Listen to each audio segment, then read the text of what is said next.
Good morning friends, I am H S Radhana. Welcome to my YouTube channel Sangyan Pratiyogi संस्थान। So friends, आज हम बात करेंगे 2, 3, 4, 5 और 6 अगस्त के करंट अफेयर्स की। यानी 5 दिन का हमारा करंट अफेयर्स रह चुका है, वो आज हम कंप्लीट डिस्कस करेंगे दोस्तों। तो आप करंट अफेयर्स पर पूरा फोकस करें, क्योंकि ये आपका बाकी सब्जेक्ट एक तरफ और ये एक तरफ है, तो आपको अच्छे से मेहनत करनी है। दूसरा, आज दोस्तों हम राजस्थान के कल्चर में संत संप्रदाय, लोक देवता, लोक देवियों के क्वेश्चन भी करवाने वाले हैं, विभिन्न एग्जाम्स में आए हुए। तो दोस्तों आप उस वीडियो को भी पूरा देखें। और अभी हम आपको यहाँ पर डिस्कस करेंगे टोटल करंट अफेयर्स। तो दोस्तों हम एक बात और कहना चाहेंगे, हम भारत के जो जीके के क्वेश्चन हैं विभिन्न एग्जाम्स में आए हुए, इंडियन जो जीके के क्वेश्चन हैं वो भी हम सप्ताह में 2 बार डालते हैं। यानी अब हम डालेंगे परसों, एक क्लास हम डाल चुके हैं, वो आप देख लेना। और अब हम आगे बढ़ते हैं। उससे पहले दोस्तों आप कैसे हो? I hope you are very well. और दोस्तों हम आपसे एक ही रिक्वेस्ट करते हैं कि चैनल पर नए हो तो चैनल को सब्सक्राइब करें, बेल आइकन को प्रेस करें। दोस्तों देखिए, आपको निःशुल्क शिक्षा कंटिन्यूअस टाइम टू टाइम उपलब्ध करवाने वाला संज्ञान प्रतियोगी संस्थान जैसा चैनल आपको नहीं मिलेगा। तो देखिए हम आगे बढ़ते हैं। 2, 3, 4, 5, 6 अगस्त का current affairs, Sangyan Pratiyogi Sansthan current affairs by H S. Sir. तो देखिए पहले क्वेश्चन की तरफ चलते हैं हम। तो पहले हम सारे क्वेश्चन देखेंगे फटाफट से, थोड़ा फास्टली चलेंगे इनमें। उसके बाद दोस्तों हम क्या करेंगे, व्याख्या सहित जो अन्य इंपॉर्टेंट मुद्दे हैं उनको क्लियर करेंगे। तो देखिए पहला क्वेश्चन, इसरो निजी क्षेत्र में एकल खिड़की नोडल एजेंसी के रूप में किसकी स्थापना करेगा? तो दोस्तों इसरो क्या है? इंडियन स्पेस रिसर्च ऑर्गेनाइजेशन, यानी भारतीय अंतरिक्ष अनुसंधान संगठन। दोस्तों इसरो की स्थापना कब हुई थी? तो देखिए इसरो की स्थापना हुई थी 1969 में, 15 अगस्त 1969 को। और स्थापना करने वाले कौन थे दोस्तों? डॉक्टर अमलाल साराभाई, डॉक्टर अमलाल विक्रम साराभाई। इसरो का हेडक्वार्टर कहाँ पर है? बेंगलुरु में है, ये भी आपको ध्यान रखना है। अभी वर्तमान में इसरो के जो अध्यक्ष हैं वो के सिवन हैं, आपको ध्यान रखना है, के सिवन। ठीक है। तो देखिए हम पहले क्वेश्चन, इसरो निजी क्षेत्र में एकल खिड़की नोडल एजेंसी के रूप में किसकी स्थापना करेगा? तो दोस्तों ये आपका राइट आंसर हो जाएगा यहाँ पर इन स्पेस। तो निजी क्षेत्र की जो नोडल एजेंसी है इसके रूप में कौन सा स्थापित हो रहा है दोस्तों? In space. जैसे अमेरिका की एक कंपनी है, नासा की कंपनी एक्स स्पेस है, इस तरीके से इन स्पेस इंडिया में निजी क्षेत्र का खुलने वाला है एकल खिड़की नोडल एजेंसी जो इसरो स्थापित करेगा। ठीक है, आपको ये ध्यान रखना है। तो देखिए आपका राइट आंसर ऑप्शन बी हो गया। उसके बाद हम चलते हैं दोस्तों पहले क्वेश्चन पर। तो देखिए हाल ही में सरकार ने कब तक के लिए सोलर सेल पर सेफ गार्ड शुल्क लगाया है? तो दोस्तों सेफ गार्ड शुल्क, ठीक है, किस पर लगाया है? जो सोलर सेल होते हैं उन पर। तो दोस्तों ये लगाया है, आपको यहाँ थोड़ा सा चेंज करना है, जुलाई 2021, जुलाई 2021 आएगा दोस्तों यहाँ पर, अप्रैल या मार्च नहीं आएगा। तो आपको ध्यान रखना है जुलाई 2021 तक क्या होगा, जो सोलर सेल है उन पर सेफ गार्ड शुल्क लगाएगा इंडियन गवर्नमेंट। ठीक है, क्योंकि ये जो सोलर पार्क होते हैं, ये जो सोलर सेल होते हैं ये चाइना से इंपोर्ट करवाए जाते हैं, इसलिए चाइना के इंपोर्ट को थोड़ा कम करने के लिए ये सेफ गार्ड शुल्क लगाया जा रहा है। तो जुलाई 2021 आप याद रखोगे। इसके बाद हम बात करते हैं नेक्स्ट क्वेश्चन की। तो देखिए निम्नलिखित में से किसे भारतीय रेटिंग एजेंसी ICRA के MD एंड CEO के रूप में नियुक्त किया गया है? तो दोस्तों ICRA के MD एंड CEO किसे नियुक्त किया गया है? एन शिवरमन आएगा दोस्तों, ये मिस्टेक है थोड़ा सा प्रिंटिंग में, टाइपिंग में, एन शिवरमन। ठीक है, तो ये आपको यहाँ से ध्यान रखना है। नेक्स्ट क्वेश्चन की तरफ चलते हैं हम। तो देखिए अंतर्राष्ट्रीय थर्मो न्यूक्लियर रिएक्टर किस देश में लगाया गया है? तो international thermo reactor nuclear reactor है वो कहाँ पर लगाया गया है दोस्तों? फ्रांस। तो हम बात करते हैं फ्रांस की। फ्रांस के अभी राष्ट्रपति कौन है दोस्तों? Emmanuel Macron. ठीक है, फ्रांस के राष्ट्रपति इमैनुअल मैक्रोन है। एफिल टावर भी फ्रांस में स्थित है। फ्रांस की कैपिटल पेरिस है, पेरिस में एफिल टावर है, तो कई बार पूछ लिया जाता है। नेक्स्ट क्वेश्चन की तरफ चलते हैं। तो देखिए नेक्स्ट क्वेश्चन की बात करते हैं दोस्तों। तो क्वेश्चन नंबर 5, अमेरिका ने किस वर्ष हिरोशिमा और नागासाकी पर परमाणु बम गिराए थे? तो दोस्तों आपको पता है द्वितीय युद्ध की समाप्ति 1945 में हुई थी। तो 1947 में जापान के हिरोशिमा और नागासाकी पर बम गिराए थे। 6 दिसंबर 1945 को तो एक शहर पर हिरोशिमा पर और 9 दिसंबर 1945 को नागासाकी पर गिराए थे दोस्तों। उन बम के नाम भी कई बार पूछ लिए जाते हैं। तो एक तो है दोस्तों फैटमैन। क्या है? फैटमैन। ठीक है, और एक है लिटिल बॉय, दूसरे का नाम है लिटिल बॉय। लिटिल बॉय, तो ये दो नाम है, आपको ये ध्यान रखने हैं। दोनों परमाणु बमों के नाम थे, एक का नाम था फैटमैन और एक का लिटिल बॉय। ठीक है, तो देखिए हम आगे बात करते हैं। तो देखिए इनके नाम फैटमैन एवं लिटिल बॉय थे। इसके बाद हम बात करते हैं। तो देखिए चीन की ऑफिशियल भाषा, यानी जो चीन में ऑफिशियली जो लैंग्वेज है चाइना की, वो कौन सी है दोस्तों? तो चाइना की लैंग्वेज का नाम है मंडारिन। क्या नाम है चाइनीज लैंग्वेज का नाम? मंडारिन। बात करते हैं दोस्तों। तो देखिए अभी ये चर्चा में क्यों है? चर्चा में इसलिए कि भारत ने क्या करा है दोस्तों, अपनी जो यहाँ पर विदेशी भाषाओं में जो कोर्सेज कराए जाते हैं, कोर्स करवाए जाते हैं, अभी न्यू एजुकेशन पॉलिसी आई है दोस्तों। इसके बारे में भी हम संडे को डिस्कस करने वाले हैं। न्यू एजुकेशन पॉलिसी, जुड़ जाना अच्छे से, क्योंकि 1-2 क्वेश्चन हर एग्जाम में यहाँ से बनेगा। तो न्यू एजुकेशन पॉलिसी आपको डिटेल से पूरी पढ़ाऊंगा। 1 से 1.5 घंटे की वीडियो होगी, वहाँ से आपका हर एग्जाम में 2 क्वेश्चन मिलेंगे आपको।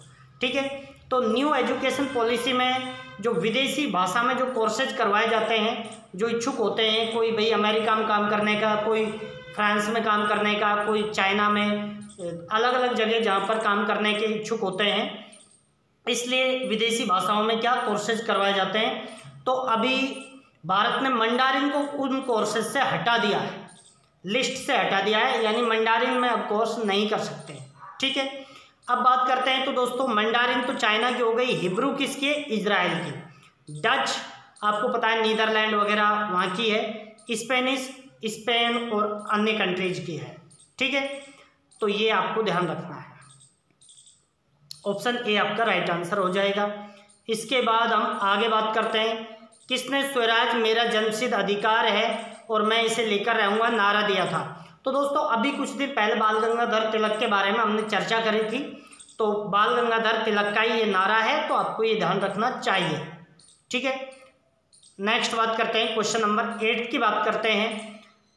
निम्नलिखित में से किस राज्य ने लगातार चौथे वर्ष रक्षाबंधन पर महिलाओं के लिए मुफ्त यात्रा मुहैया कराई है?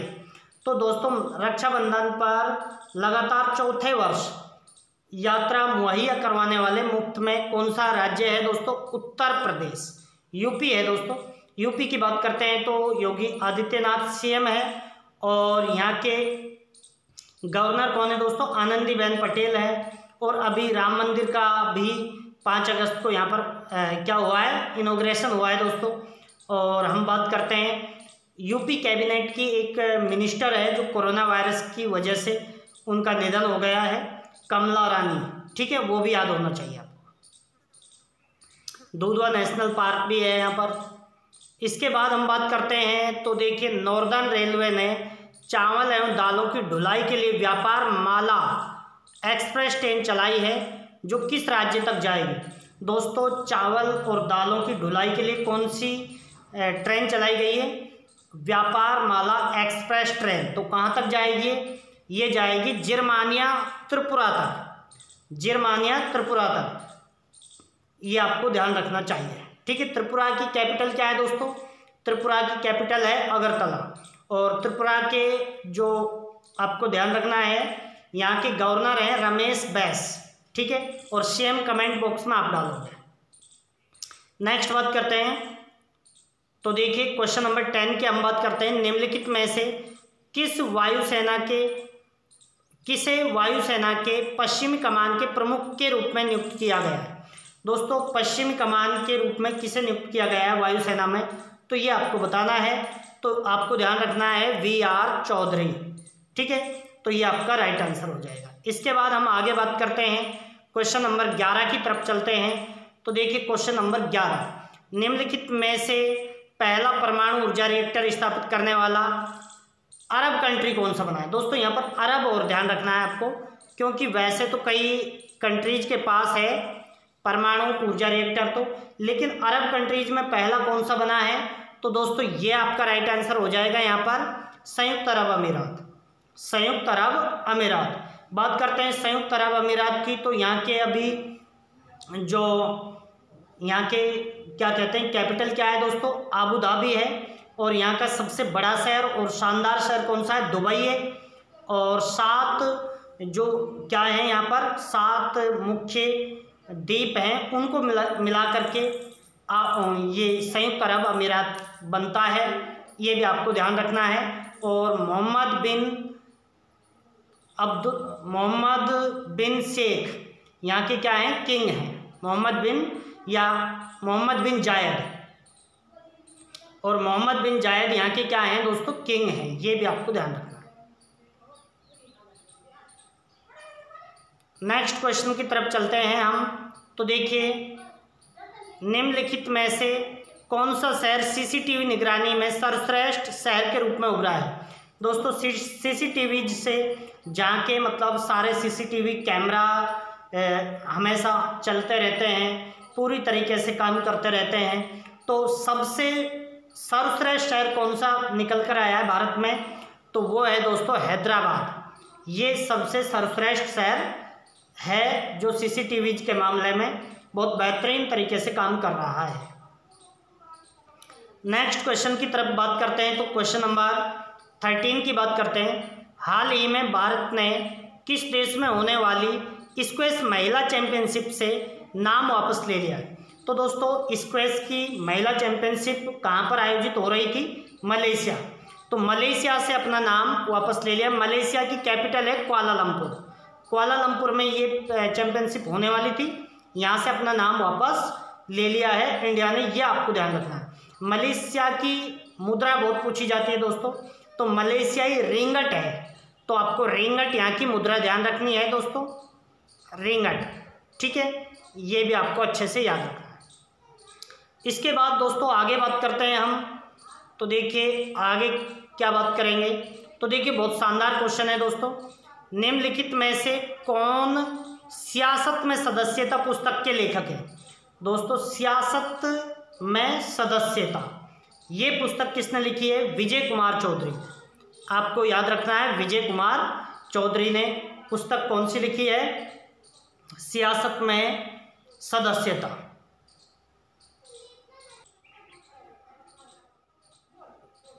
नेक्स्ट क्वेश्चन की तरफ चलते हैं। यूनिवर्सल टीकाकरण कार्यक्रम के तहत कितनी बीमारियों का निःशुल्क टीकाकरण कराया जाता है? दोस्तों यूनिवर्सल टीकाकरण कार्यक्रम चलता है अपने पूरे भारत में ही, उसके तहत कितनी बीमारियों का टीकाकरण करवाया जाता है? ये क्वेश्चन पूछा जाएगा आपसे। तो 12 बीमारियों का क्या करवाया जाता है दोस्तों? टीकाकरण। आपको ये अच्छे से गांठ बांध लेनी है।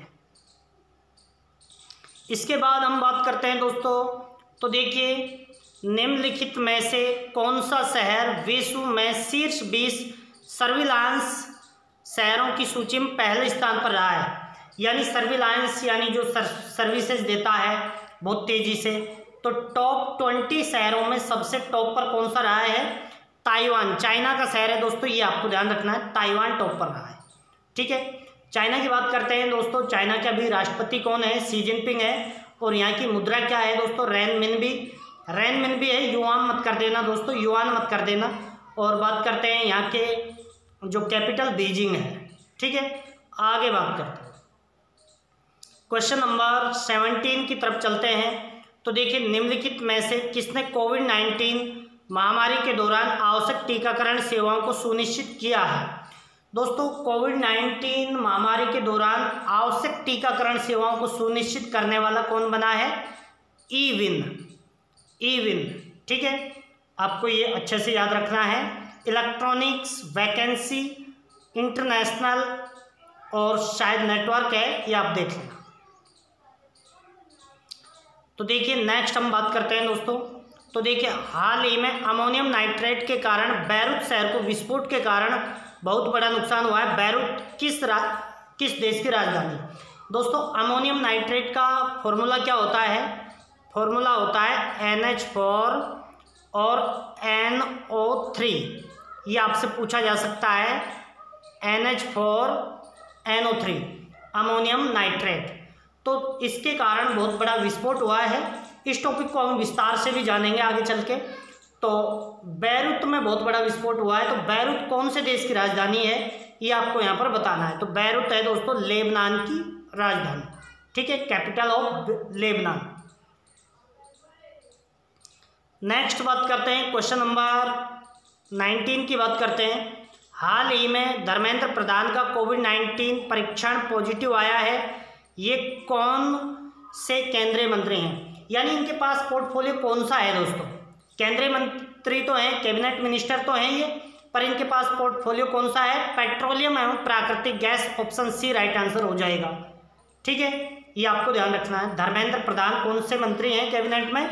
पेट्रोलियम एवं नेचुरल गैसेज। ठीक है, आगे हम बात करते हैं। तो देखिए, क्वेश्चन नंबर 20 की बात करते हैं। तो देखिए, हाल ही में किस राज्य की कैबिनेट मंत्री कमला रानी का कोविड-19 से निधन हो गया है? तो दोस्तों, कमला रानी का हाल ही में कोविड-19 के कारण क्या निधन हो गया है? तो ये यूपी की कैबिनेट मिनिस्टर थे। ठीक है, तो ये आपको ध्यान रखना है, UP, Uttar Pradesh right answer हो जाए। तो दोस्तों, ये थे 5 दिन के टॉप जो क्वेश्चन थे, वो सारे हमने यहाँ पर इंक्लूड करे हैं, डिस्कस करे हैं आपके सामने। आपको अच्छे से समझ में आए होंगे। अब दोस्तों हम व्याख्या करेंगे। टाइम लगेगा, चैनल से जुड़े रहना, वीडियो पूरी देखना। और दोस्तों, अपने जितने भी फ्रेंड्स हैं, रिलेटिव हैं, रिश्तेदार हैं, आपके छोटे भाई बहन हैं, जो भी अभी कहीं पढ़ने नहीं जा रहे हैं, उन सबको लेकर बैठा करो। उनको भी ये चीज़ें आप समझाया करो। जैसे 12th में हैं, 10th में हैं, उन सबको अपनी नॉलेज को इम्प्रूव कीजिए और बेहतरीन एजुकेशन चैनल से आप एजुकेशन प्राप्त कीजिए।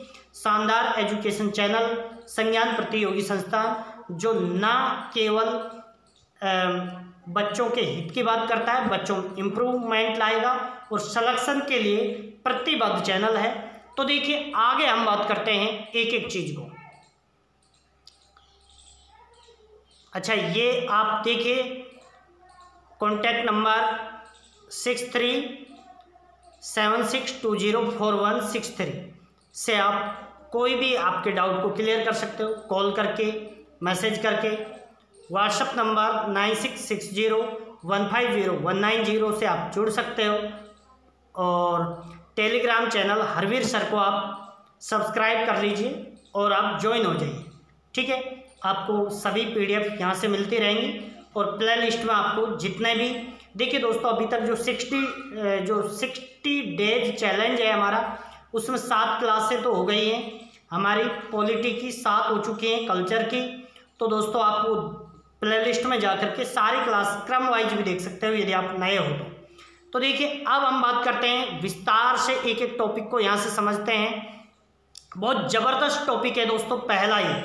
पहला टॉपिक मुस्लिम महिला अधिकार दिवस, ज़बरदस्त टॉपिक है। और ये दोस्तों, मुस्लिम महिला अधिकार दिवस कब से मनाया जाने लगा है? जब से 3 तलाक जो उनका मुस्लिमों की एक प्रथा है, वो सुप्रीम कोर्ट और केंद्र सरकार ने इलीगल घोषित कर दिया, तब से ये मनाया जा रहा है।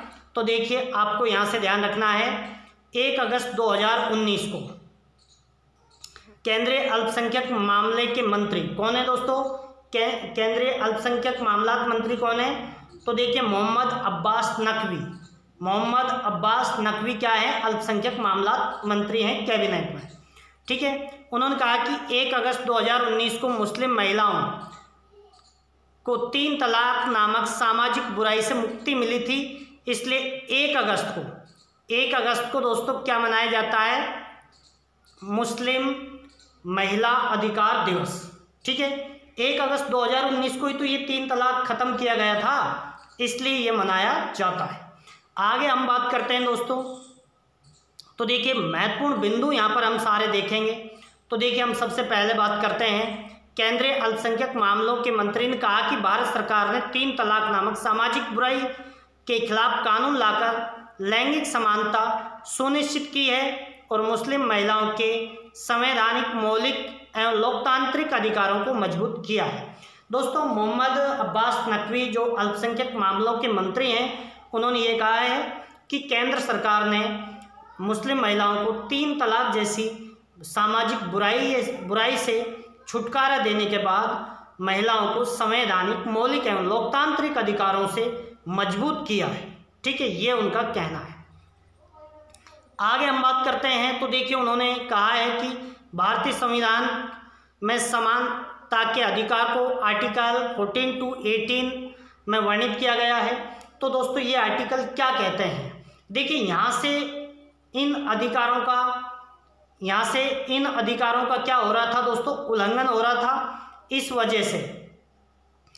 वजह से क्या हुआ है दोस्तों, तो देखिए दोस्तों आर्टिकल 14 to 18 ये क्या देता है, इक्वलिटी, समानता के अधिकार हैं ये। तो देखिए आर्टिकल 14 तो कहता है कि भाई विधि के समक्ष समानता या विधियों का समान संरक्षण, ये बात कहता है, यानी विधि के सामने सब समान रूप से आके जाएंगे और विधियों का समान रूप से संरक्षण दिया जाएगा, यह आर्टिकल 14 कहता है, मौलिक अधिकार में आर्टिकल 14।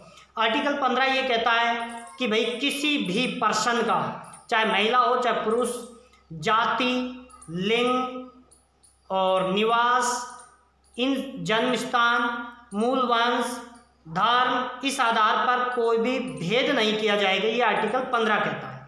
आर्टिकल 16 क्या कहता है दोस्तों, आर्टिकल 16 कहता है कि भाई लोक नियोजन की समानता, यानी नौकरियों में सबको समानता दी जाएगी। लेकिन इसका थोड़ा सा अपवाद हम मानते हैं, तो जो आरक्षण दिया हुआ है वो क्या है कि उनको उत्थान, SC ST को उत्थान के लिए दिया गया है। जो आपने सुना भी होगा, पहला संविधान संशोधन 1951 में SC ST OBC को उत्थान के लिए सरकार काम करेगी, तो इस वजह से वो दिया जाता है। बाकी आर्टिकल 16 नहीं तो क्या कहता है कि लोक नियोजन की समानता है, यानी सरकारी नौकरियों में सबको समान अधिकार है। उसके बाद बात करते हैं आर्टिकल 17। आर्टिकल 17 इनटचेबिलिटी, यानी अस्पृश्यता का अंत, एंड ऑफ इनटचेबिलिटी, यानी किसका अंत, छुआछूत का अंत, अस्पृश्यता का अंत। आर्टिकल 18 क्या कहता है दोस्तों, आर्टिकल 18 कहता है कि जो डिग्री, उपाधियों का अंत, उपाधियां नहीं दी जाएंगी किसी को। तो ये सारे आर्टिकलों के बारे में उन्होंने हाईलाइट किया है, पेपर में पूरा लेख आया था। मैंने सारे आर्टिकल आपके सामने यहाँ पर डिस्कस किए हैं कि महिलाओं को ये अधिकार, महिलाओं को इस सामाजिक बुराइयों से छुटकारा केंद्र सरकार के द्वारा दिया गया है, जिससे उनके ये सारे अधिकार हैं जो एक तरह से संवैधानिक रूप से मजबूती प्रदान करेंगे। तो ये बातें आपको ध्यान रखनी है सर। तो देखिए हम यहाँ से एक एक करके देखते हैं। अनुच्छेद 14 विधि के समक्ष समता, 15 धर्म, मूलवंश, जाति, लिंग, जन्म स्थान के आधार पर विभेद का प्रतिषेध करता है। आर्टिकल 16 की बात करते हैं तो लोक नियोजन के विषय में अवसर की समानता। आर्टिकल 17 अस्पृश्यता यानी छुआछूत का अंत, इंटचेबिलिटी। और आर्टिकल 18 उपाधियों का अंत। तो ये सारी बातें आपको ध्यान रखनी है ऐसा।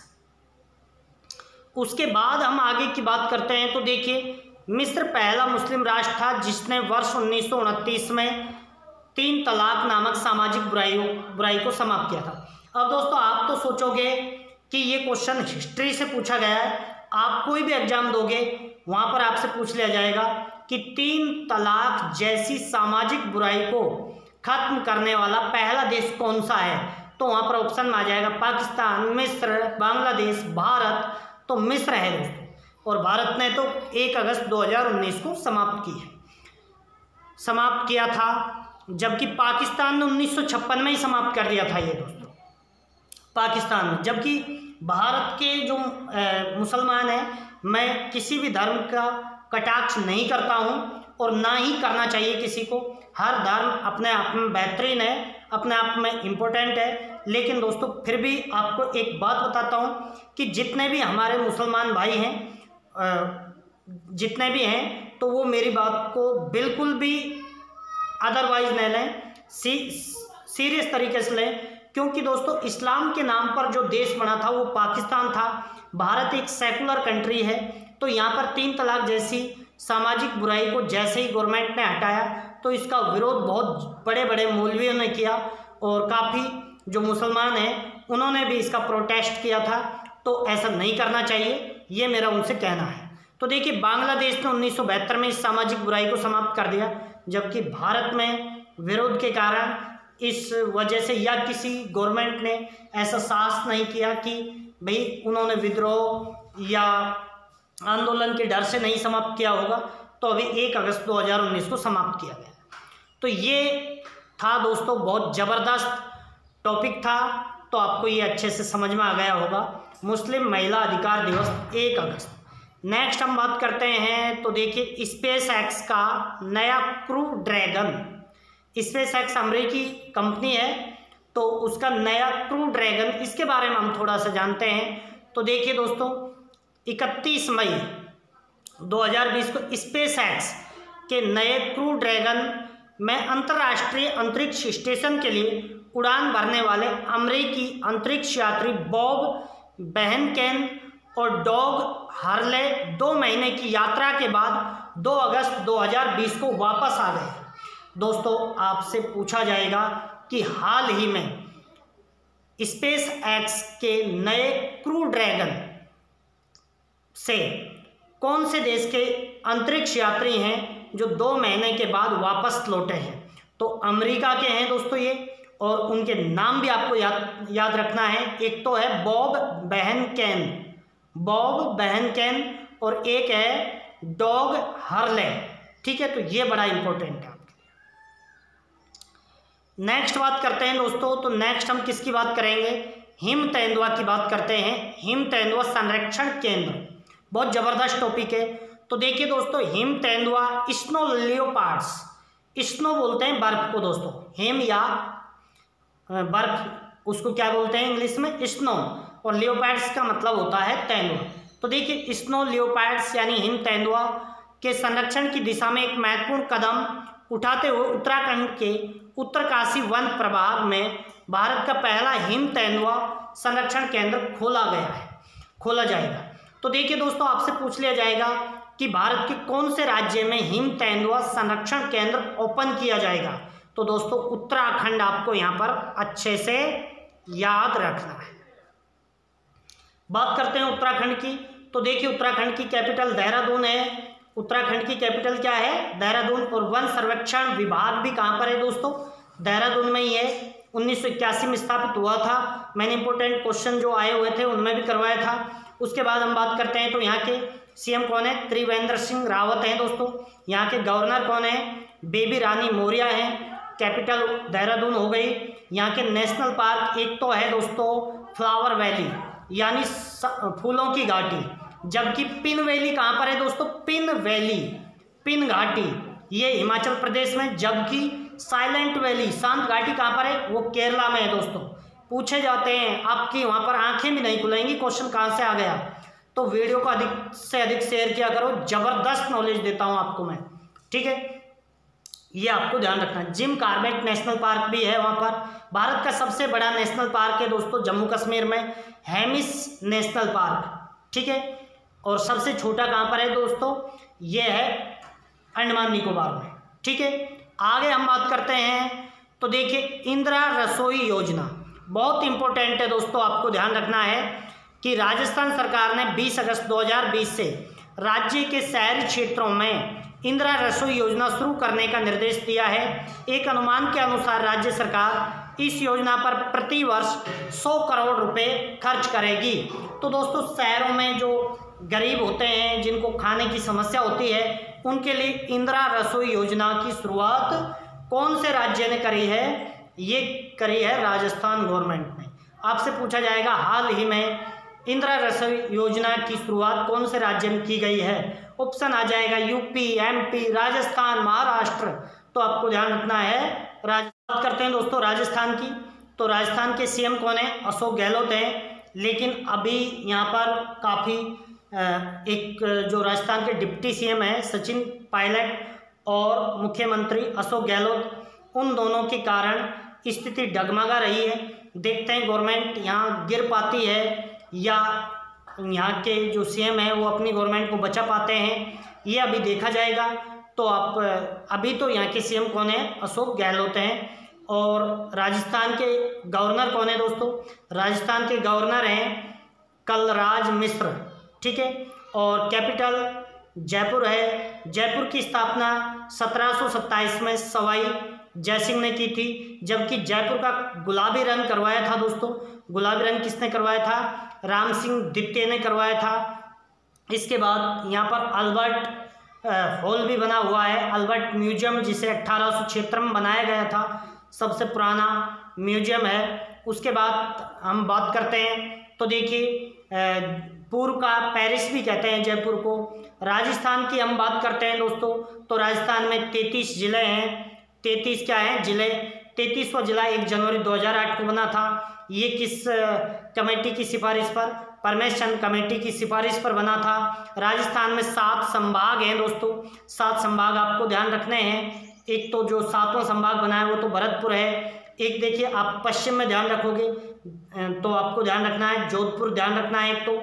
उसके बाद आपको दक्षिण में ध्यान रखना है उदयपुर। उसके बाद अजमेर ध्यान रखना है। एक कोटा संभाग ध्यान रखना है आपको, और जयपुर संभाग ध्यान रखना है आपको।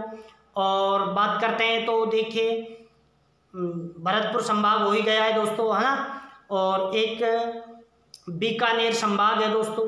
तो आपको ऐसे करके 7 संभाग हैं। राजस्थान में संभागीय व्यवस्था कब शुरू की गई थी? तो देखिए हीरालाल शास्त्री के द्वारा 1949 में, लेकिन 1962 में किसने समाप्त कर दी थी? 1962 में समाप्त कर दी थी मोहनलाल सुखाड़िया ने। लेकिन फिर से कब शुरू कर दी गई दोस्तों? 1987 में हरिदेव जोशी के द्वारा। ये सारे क्वेश्चन पूछे जाते हैं। इसके बाद हम बात करते हैं दोस्तों, तो राजस्थान में वन्यजीव अभ्यारण्य है 26। कितने हैं दोस्तों? 26 वन्यजीव अभ्यारण्य है। और 3 क्या हैं दोस्तों? नेशनल पार्क है। 3 क्या हैं? National park. कौन कौन से? केवलादेव है, एक रणथंभौर है, और एक है मुकुंदरा हिल्स है। बात करते हैं दोस्तों, तो राजस्थान में 2 वेटलैंड है, यानी आर्द्र भूमि या नम भूमि स्थल है वेटलैंड भारत में राजस्थान में कितने हैं? 2 हैं। जबकि पूरे भारत में कितने हैं दोस्तों?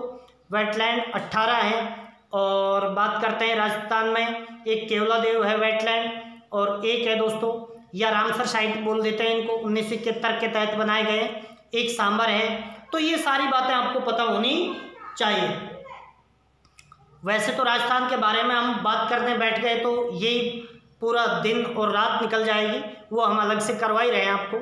तो देखिए इसके बाद हम बात करते हैं दोस्तों, तो देखिए संस्कृत दिवस की हम बात करते हैं। तो देखिए प्रत्येक वर्ष हिंदू कैलेंडर के अनुसार श्रावण मास की पूर्णिमा को संस्कृत दिवस मनाया जाता है, और इस वर्ष ये दिवस 3 अगस्त को मनाया गया। यानी रक्षाबंधन के दिन दोस्तों क्या मनाया जाता है? संस्कृत दिवस मनाया जाता है। ये आपको ध्यान रखना है। और सबसे पहले शुरुआत हुई थी 1969 से।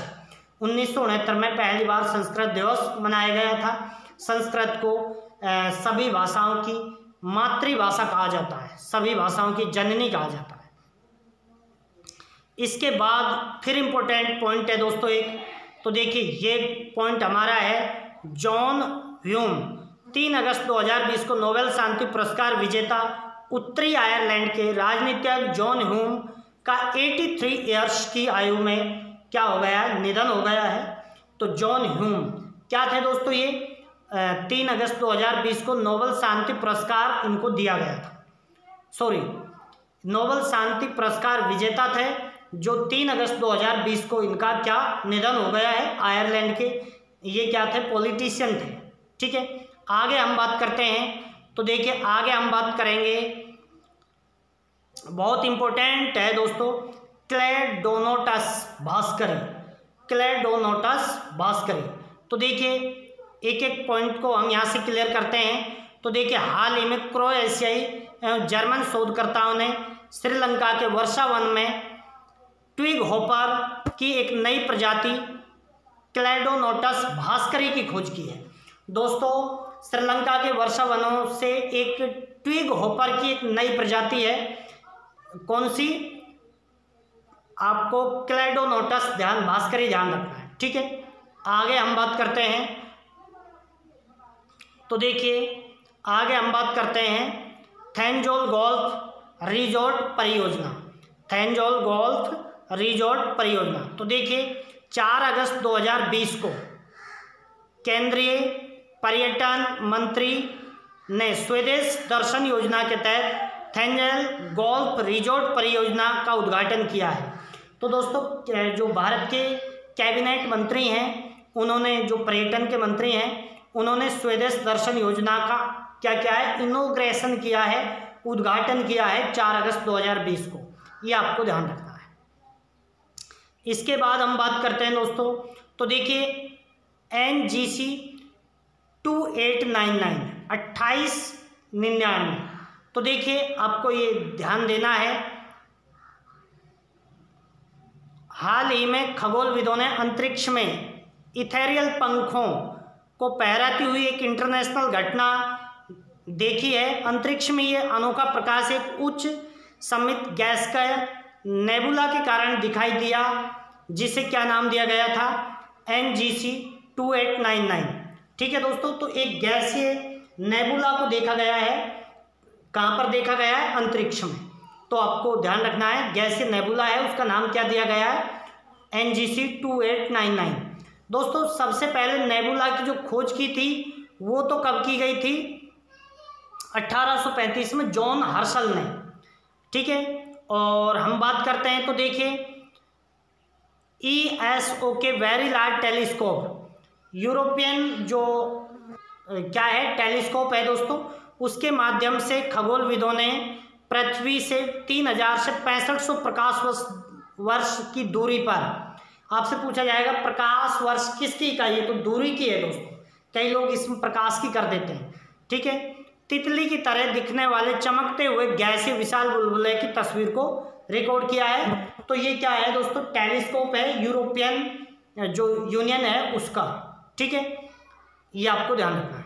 हालांकि नेबुला की खोज ब्रिटिश खगोल शास्त्री जॉन हर्शल ने 1835 में की थी। तो आपसे नेबुला की भी खोज पूछी जा सकती है, किसने की थी, तो जॉन हर्शल ने कब की थी दोस्तों, 1835 में, 1835 में। इसके बाद दोस्तों हम बात करते हैं अमोनियम नाइट्रेट की बात करते हैं, यानी NH4 और NO3।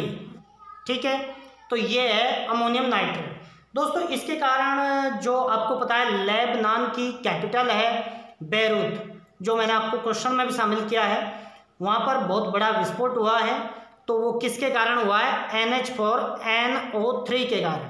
तो ये आपको ध्यान रखना है। आगे हम विस्तार से देखते हैं। तो देखिए हाल ही में लेबनान की कैपिटल बेरूत में एक शक्तिशाली विस्फोट हुआ है। लेबनानी अधिकारियों द्वारा अमोनियम नाइट्रेट को इस विस्फोट का कारण बताया गया है।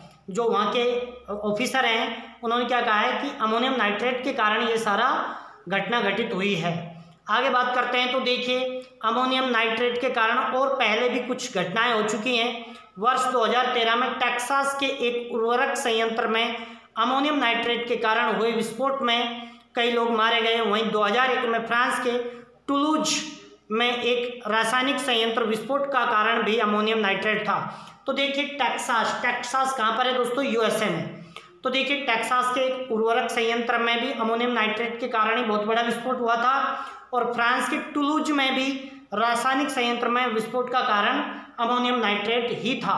बात करते हैं आगे, तो देखिए इसे वर्ष 1995 के संयुक्त राज्य अमेरिका के ओक्लाहोमा सिटी हमले में बम के एक घटक के रूप में भी प्रयोग किया गया था। यानी वहाँ पर एक बम बना करके किसी सिटी बस को क्या किया गया था दोस्तों, उड़ाया गया था इसी के द्वारा।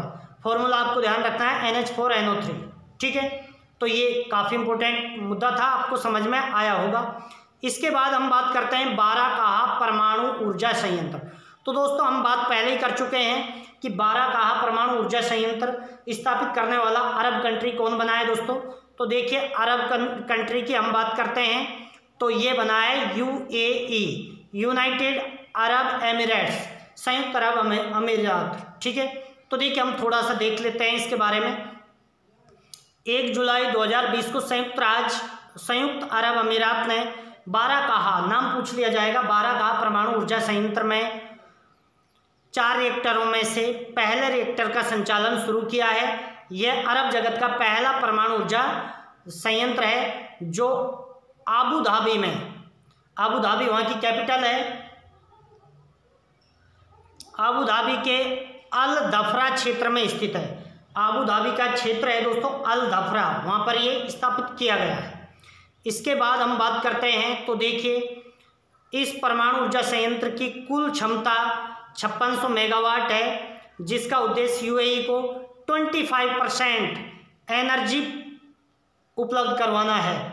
अमीरात परमाणु ऊर्जा निगम ENEC, कोरियाई इलेक्ट्रॉनिक कॉरपोरेशन कैपको के साथ मिलकर बाराकाहा परमाणु ऊर्जा संयंत्र का संचालन कर रहा है।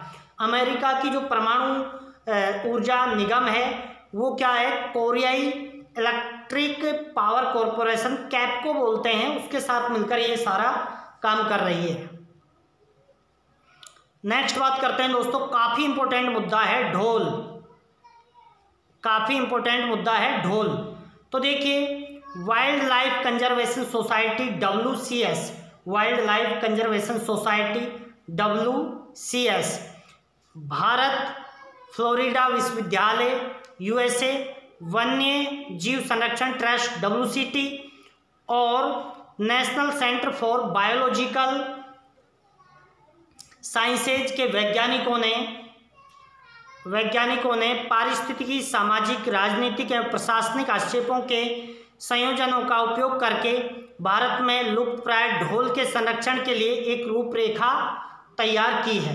तो दोस्तों भारत में एक जीव है दोस्तों वन्यजीव ढोल, तो उसके संरक्षण के लिए एक तो WCS वाइल्ड कंजर्वेशन सोसाइटी, एक है फ्लोरिडा विश्वविद्यालय USA वन्यजीव संरक्षण ट्रस्ट यानी वाइल्ड लाइफ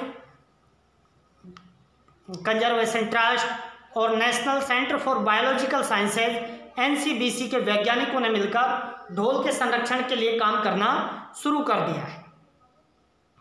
नेक्स्ट बात करते हैं दोस्तों इलेक्ट्रॉनिक वैक्सीन इंटेलिजेंस नेटवर्क, जो हम बात कर चुके हैं दोस्तों ई-विन। दोस्तों ई-विन का मुख्य उपयोग किस में होगा, टीकाकरण के लिए ये काम आएगा। कोविड-19 के कारण जो अलग अलग क्षेत्रों में टीकाकरण करवाना है तो किसके द्वारा करवाया जाएगा, ई-विन के द्वारा। तो आपको ये थोड़ा सा देख लेना है। तो देखिए इलेक्ट्रॉनिक वैक्सीन इंटेलिजेंस नेटवर्क 32 राज्यों और केंद्र शासित प्रदेशों तक पहुंच चुका है और शीघ्र ही शेष राज्यों एवं केंद्र शासित प्रदेश, अंडमान एवं निकोबार द्वीप समूह, चंडीगढ़, लद्दाख और सिक्किम में भी पहुंचा दिया जाएगा। 32 यानी 32 राज्य और केंद्र शासित प्रदेशों में तो पहुंच गया है। राज्य और केंद्र शासित प्रदेश मिलाकर के 32 में तो पहुंच चुका है और अभी बचे हुए हैं अंडमान एवं निकोबार द्वीप समूह। अंडमान एवं निकोबार द्वीप समूह की कैपिटल क्या है दोस्तों, पोर्ट ब्लेयर है। और अंडमान एवं निकोबार द्वीप समूह में ही भारत का दक्षिणतम बिंदु है जिसका नाम है इंदिरा पॉइंट या पिग्मेलियन पॉइंट या पार्शम पॉइंट या लाहिचिंग, ठीक है। और भारत का मुख्य भूमि का दक्षिणतम बिंदु कौन सा है, वो है मुख्य भूमि का कन्याकुमारी। और भारत का उत्तरी जो बिंदु है दोस्तों, उत्तर का जो बिंदु है वो कौन सा है दोस्तों, इंदिरा कोल, जम्मू कश्मीर में। ठीक है, ये आपको ध्यान रखना है। तो देखिए ये थोड़ा सा आपको समझ में आ गया होगा, टीकाकरण से लेकर है आपको ये बात ध्यान रखनी है, 12 बीमारियों पर टीकाकरण होता है इसके तहत, तो बाकी आपके काम का नहीं है। तो देखिए दोस्तों ये था आज का क्या, एक तो 2, 3, 4, 5 और 6 अगस्त का करंट अफेयर्स, जबरदस्त नॉलेज है दोस्तों। 20 क्वेश्चन मैंने आपको उपलब्ध करवाए हैं और पूरा जितने भी इंपॉर्टेंट पॉइंट थे वो सारे हमने यहाँ पर डिस्कस किए हैं। बात यह है दोस्तों कि आप चैनल को सब्सक्राइब करते हो या नहीं करते हो, लेकिन इतनी ज़बरदस्त जानकारी हम आपको दे रहे हैं, इसलिए आपको वीडियो पूरी देखना आपकी जिम्मेदारी समझ लेना चाहिए। थैंक यू दोस्तों, जय हिंद जय भारत।